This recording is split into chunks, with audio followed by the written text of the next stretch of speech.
एक बार एक पास्टर, उसके आजकल होल्ड लगी है 10,000, 5 लाख, 6 लाख, भीड़ की भीड़, लोगों को भीड़ प्रभावित करती है। परंतु यीशु मसीह भीड़ में काम नहीं करते हैं, क्योंकि भीड़ में काम करेंगे तो भीड़ परमेश्वर की महिमा को चुरा लेगी। परमेश्वर थोड़े से लोगों में काम करता है।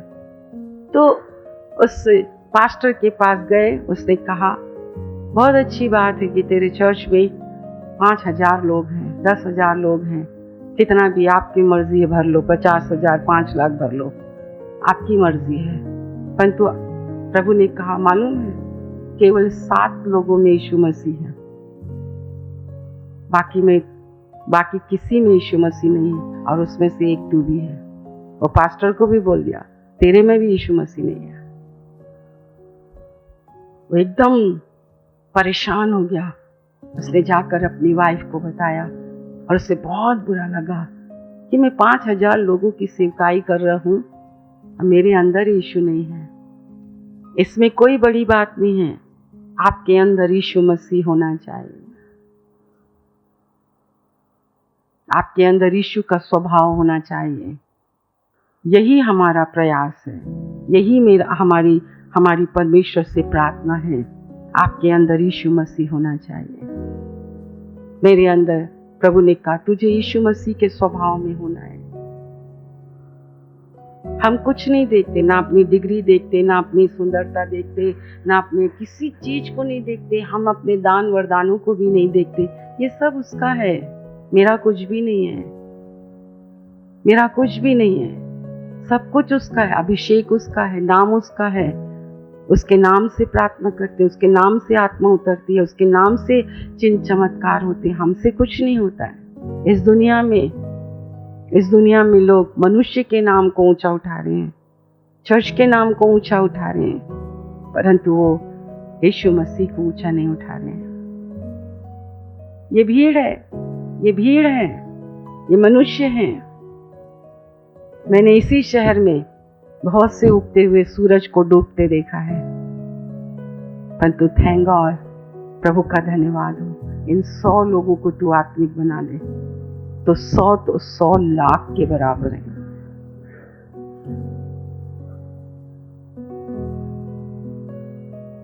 आपके घर में कोई बहुत ज्यादा आत्मिक होने का दावा करता है ना, अन्य भाषा बोलने का, प्रार्थना करने का, ये सब का दावा करता है, आप उससे प्रभावित मत हो, आप उसके जीवन के फल से प्रभावित हो।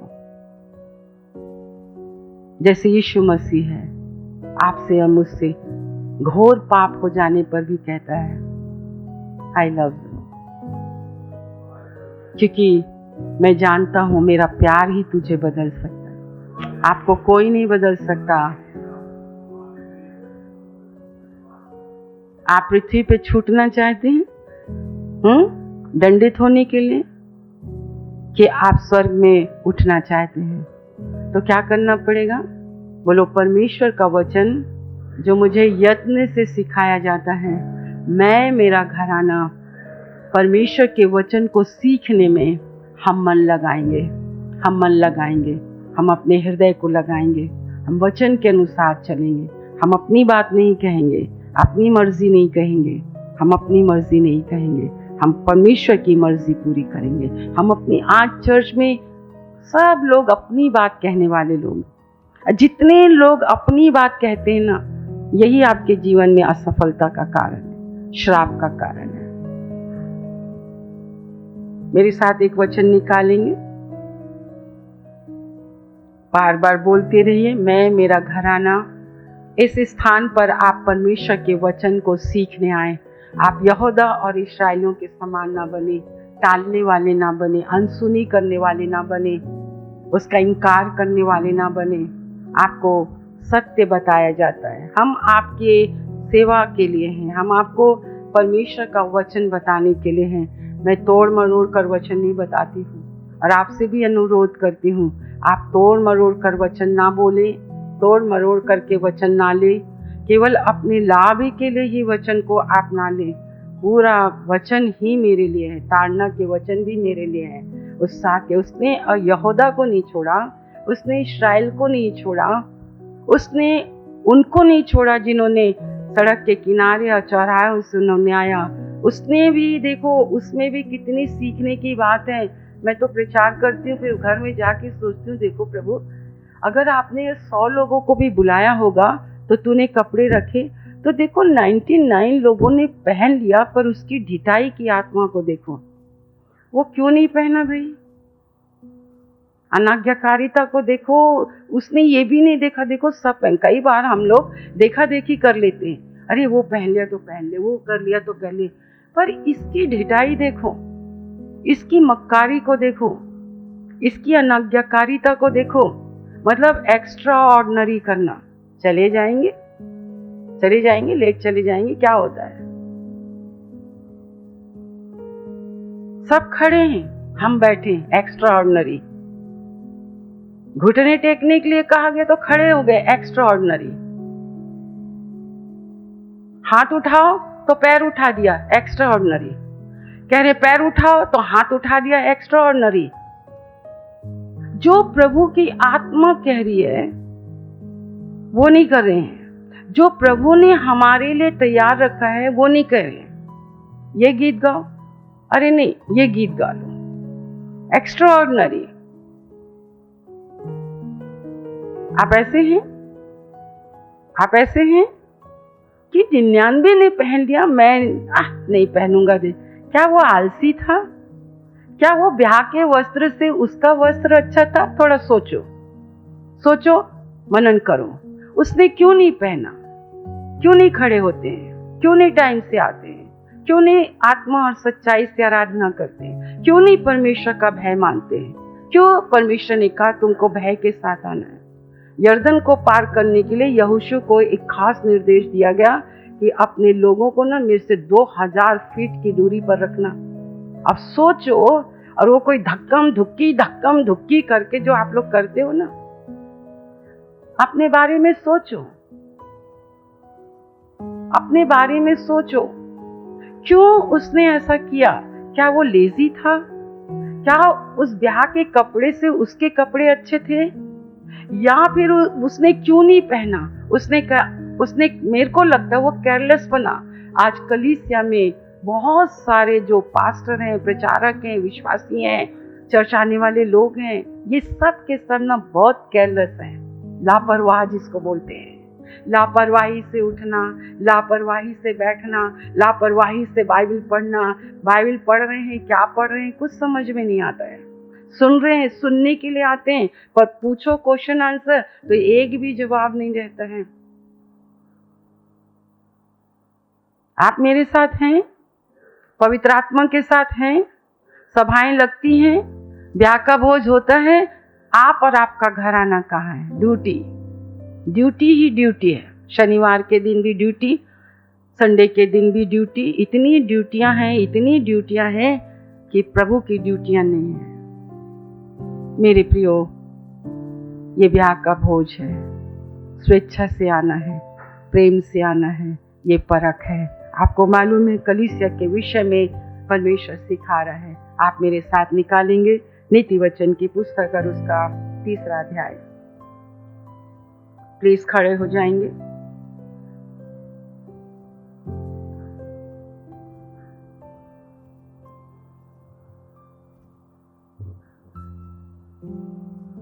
उसका 33 पद को हम पढ़ेंगे। 3 बार पढ़ें अपने स्थान में। दुष्ट के घर पर और धर्मियों के घर पर यहोवा की आशीष होती है। आप श्राप और आशीष में क्या अंतर है? बैठेंगे हम।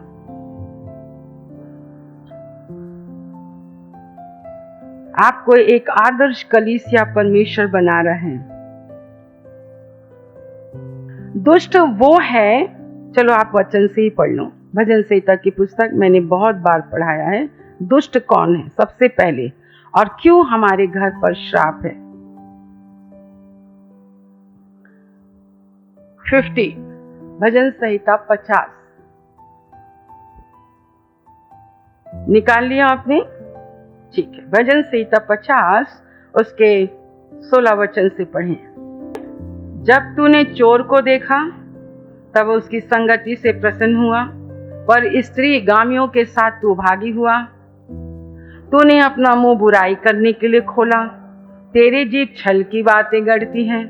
तू बैठा हुआ अपने भाई के विरुद्ध बोलता, अपने सगे भाई की चुगली खाता है।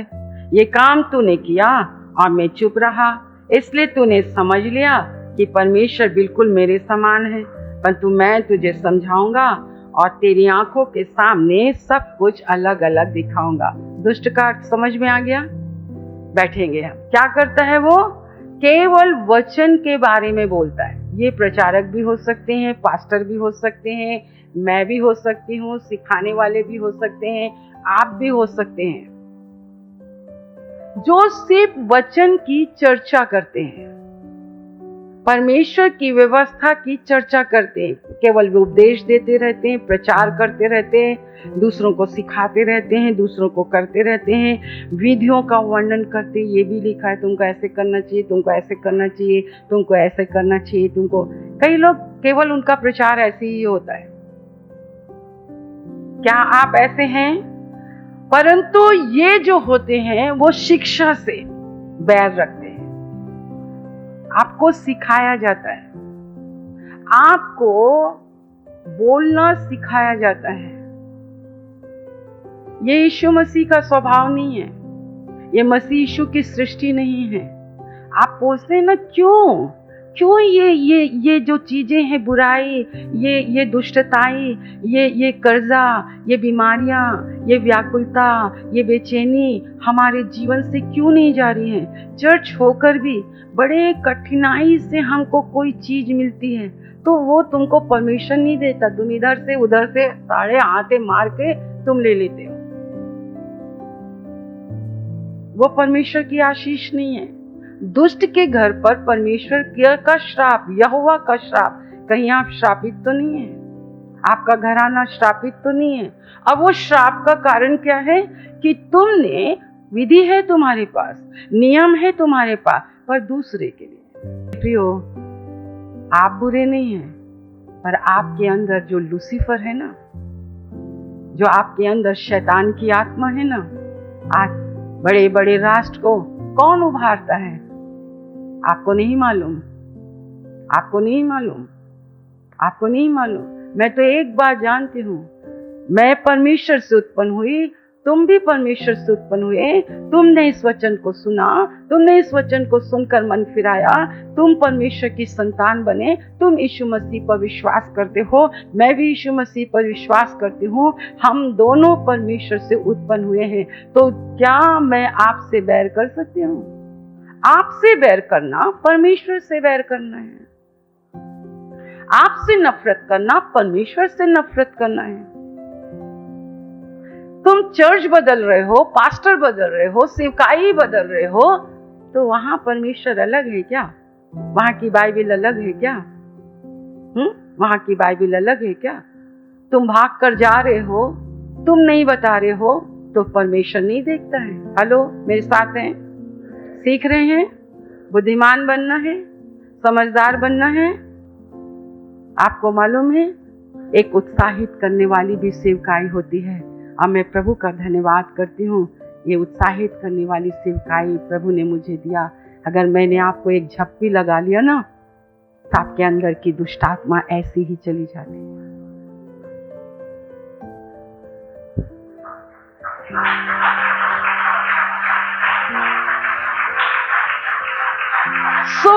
आपको क्या करना पड़ेगा? अपने श्राप को तोड़ना पड़ेगा। उद्धार पाने के लिए क्या करते हैं?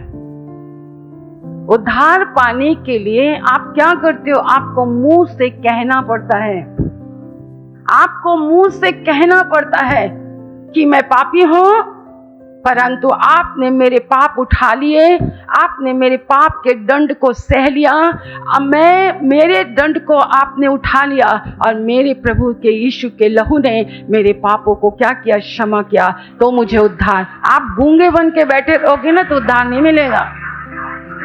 ऐसे ही कर्ज के कारण, श्राप के कारण को, कलयुग को मैंने बताया कि जो लोग यीशु मसीह से प्रेम नहीं करते हैं वे लोग श्रापित हैं। आपके जीवन में श्राप का कारण है, आप चर्च आ रहे हैं, आप विधि हैं, नियम हैं, पूरा गूगल खोल कर इस्राएल का इतिहास, इसका इतिहास, उसका इतिहास, पूरी बाइबल आज तो तुम क्लिक करने वाले के उसमें हो, ज्ञान तो तुमने हासिल कर लिया, परंतु आपने परमेश्वर से प्रेम नहीं किया। हम उससे प्रेम करते हैं और हमने अपने आप प्रेम नहीं किया, उसने अपना प्रेम पवित्र आत्मा के द्वारा हमारे अंदर डाला है। भरी जवानी में डाला है, भरी जवानी में। उससे बढ़कर कोई अच्छा लगता भी नहीं और है ही नहीं कोई। बेवकूफियां काफी करी, मूर्खता बहुत किया, अज्ञानता बहुत किए। अच्छा है, ठोकरें लगनी भी चाहिए, गलतियां होनी भी चाहिए। हम कैसे अपने परमेश्वर के प्रेम और मनुष्य के प्रेम में हम अंतर करना सीख सकेंगे? हमने अंतर करके जाना। मनुष्य का प्रेम पल भर का होता है, परंतु आदम तू कहाँ है? उसने वही प्यार से कहा, कहाँ है तू? अच्छा है मैं तेरे साथ हूँ, तू जाल में फंसी नहीं। अगर तेरा परमेश्वर यहोवा तेरे साथ नहीं होता तो तू जाल में फंस जाती। और उसने जाल को फाड़ डाला और उसने आजाद किया। परमेश्वर का धन्यवाद। आप हैं मेरे साथ, परमेश्वर छू रहे हैं आपको, परमेश्वर आपसे बातचीत कर रहे हैं। आप भी आदम के समान है ना आपने? जब आप परमेश्वर के सामने प्रार्थना में, प्रभु के लोगों के सामने कुछ अजीब सी बातें करते हो ना, तब वहां पे डांट पड़े। किसने बोला तुमको? कौन तुमको बोलता है? क्यों तुम मनुष्य की सुनते हो? क्यों तुम शैतान की सुनते हो? क्यों तुम इतने नर्वस होते हो? क्यों तुम अपने आप को इतना छोटा समझ रहे हो? क्यों तुम अपने आप को इतना बड़ा समझ रहे हो? वो दोनों चीजें, दोनों गलत है। हमें समान होना है। हम सहकर्मी हैं, हम उसके सहकर्मी हैं। दुष्ट से कहता वर्णन मत करो, वचन मत बोलो, विवाद नहीं करो, ज्ञान मत फैलाओ।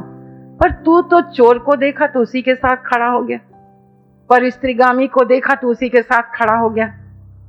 आप मेरे साथ हैं? सुन रहे हैं? श्राप है आपके घर पर कि आशीष है आपके घर पर? अपने स्थानों में खड़े हो। क्यों लंबी प्रार्थनाएं चल रही हैं? क्यों प्रार्थनाओं से जीवन ही नहीं बदल रहा? परिस्थिति नहीं बदल रही है, बीमारियां नहीं जा रही हैं, मौत नहीं जा रहा है, कलह नहीं जा रहा है, व्याकुलता नहीं जा रही है, परेशानियां तुम्हारे घर से जा नहीं रही हैं। इतना तुम इलाज करा रहे हो, इलाज की तो कोई औषधि नहीं है, कुछ भी नहीं है। क्यों? क्योंकि यहोवा का श्राप है। और उस श्राप का कारण क्या है? कि तुमने क्या किया? शिक्षा से बैर। अच्छी बातें लोगों को अच्छी नहीं लगती हैं। तूने भूमि इतनी नीच में बेची है क्या?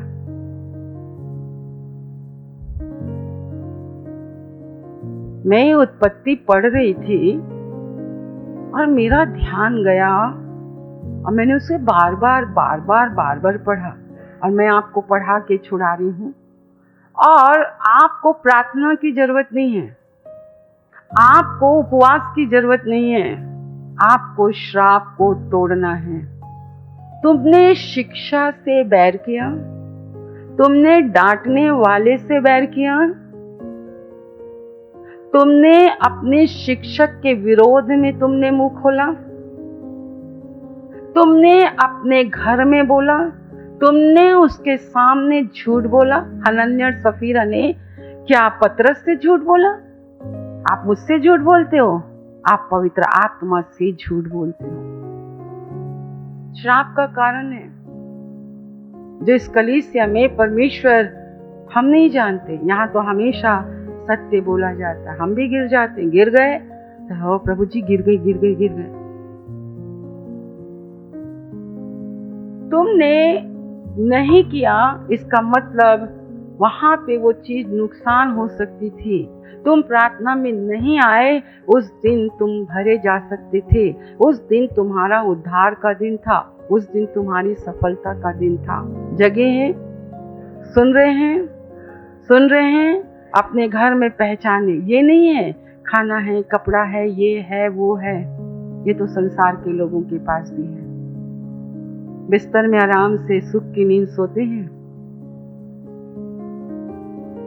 बेचैनी मैं आपको बता दूंगी, पर आप देख लीजिए, श्राप के कारण को आपको पहचानना पड़ेगा और आपको मुंह से कहना पड़ेगा, मैंने चुगली की, मैंने शिकायत की, मैंने शिक्षा से बैर किया, मैंने अपने डांटने वाले से बैर किया, मैंने उसकी निंदा की, मैं उसके पास नहीं गई, मैंने नहीं जाना।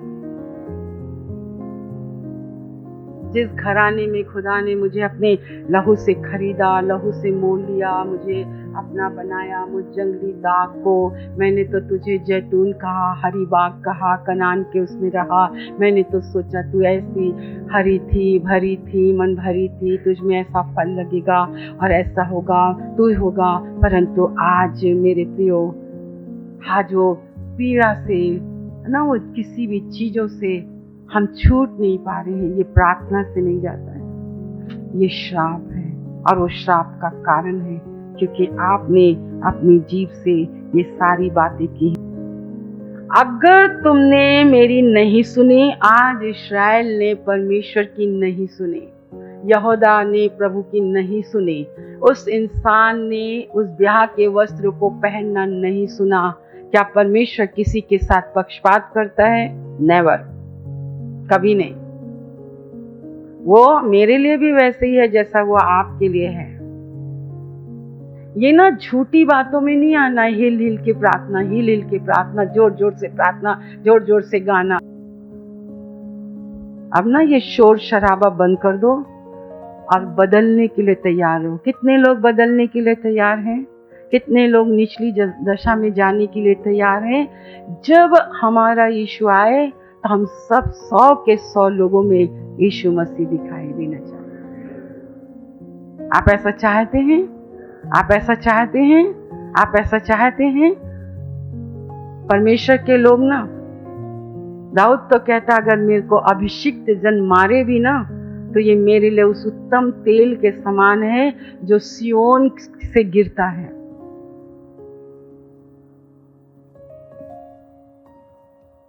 तुमने अपने डांटने वाले से बैर किया। मैं उंगलियों में गिना सकती हूँ ऐसी फैमिली को। अब कई लोग सोचते हैं क्या हुआ? कुछ भी तो नहीं हुआ, क्योंकि तुम्हारी आंखें बंद हैं, तुम अंधे हो, तुम रियलाइज ही नहीं कर रहे हो कि ये क्यों हो रहा है, बार बार क्यों दुर्घटना हो रही है, बार बार क्यों हाथ पैर टूट रहे हैं, बार बार क्यों गिर रहे हैं। इतना साल हो गए इलाज कराते कराते। तेरा इसमें का इस्राएल, तेरे इलाज की कोई वो नहीं, तेरे घाव को कोई चंगा नहीं कर सकता। बलसान की औषधि ही तेरा इलाज कर सकती है। तुम कहीं पे भी चले जाओ, मेरा परमेश्वर तो सब जगह का एक ही परमेश्वर है। बाइबल एक ही है, क्योंकि आपकी आंखें और आपका कान बंद हो गया। प्रश्न पूछते क्यों? और बोलो, खूब बोलो। तुमने बीज बोया है तुमने, सब कुछ है। हन्ना को उसका पति इतना प्यार करता था, परंतु उसका प्यार भी उसको शांति नहीं दे सका, क्योंकि उसकी कोख बांझ थी।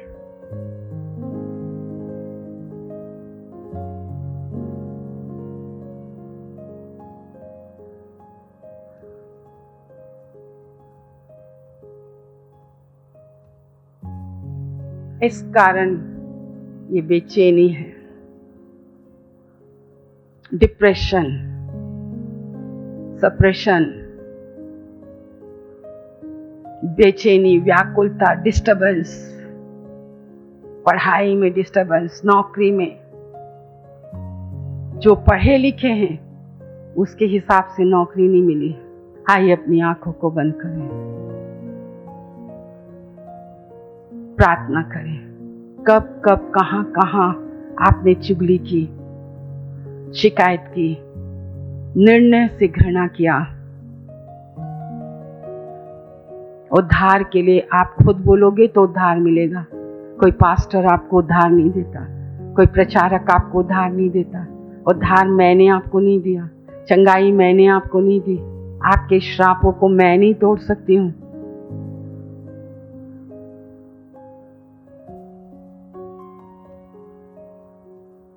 प्रार्थना कीजिए, अपने घराने के लिए प्रार्थना कीजिए। गरीबी, भूखमरी, अनिद्रा, बेचैनी, हॉस्पिटल के चक्कर लगाना, उदास रहना, कुढ़ते रहना, सिर्फ कुढ़न है, ये सब श्राप है। चर्च में आकर भी परमेश्वर आपके श्रापों को तोड़ना चाहता है। नए साल से नए बन जाओ, नए साल से तरीके बदल लो। ये चिन्ह चमत्कार प्रभु ने आपको इसलिए करके दिखाए, ये आशीषें प्रभु ने इसलिए आपको दी है कि आप उसे पहचाने, आप उसको पहचाने। एक आदर्श कलीसिया का मैसेज परमेश्वर ने मुझे दिया है। आपको सदस्य नहीं बनना है, आपको चुने हुए लोगों में होना है। आपको ब्याह के वस्त्र पहनना है, आपको श्वेत वस्त्र पहनना है। मेमने के लहू से धोए गए वस्त्र आपको पहनना है। ये कहीं नहीं मिलता। यीशु तुम्हारे को बुलाता है और ये सारे कपड़े उसने तुम्हारे लिए रखे हैं। हम विनती करते हैं इस तेल और छल के लिए, यीशु के नाम से यीशु का लहू बन जाए, यीशु के नाम से यीशु का लहू बन जाए, यीशु के नाम से यीशु का लहू बन जाए। और जब वो लोग पिए तो सचमुच में वो चंगे हो जाए, वो चंगे हो जाए। हमारे परमेश्वर पिता का प्रेम, प्रभु यीशु मसीह का अनुग्रह और पवित्र आत्मा की सहभागिता जब तक यीशु बात न पनाए हम सबों के ऊपर होती रहे। और एक साथ कहें आमीन आमीन।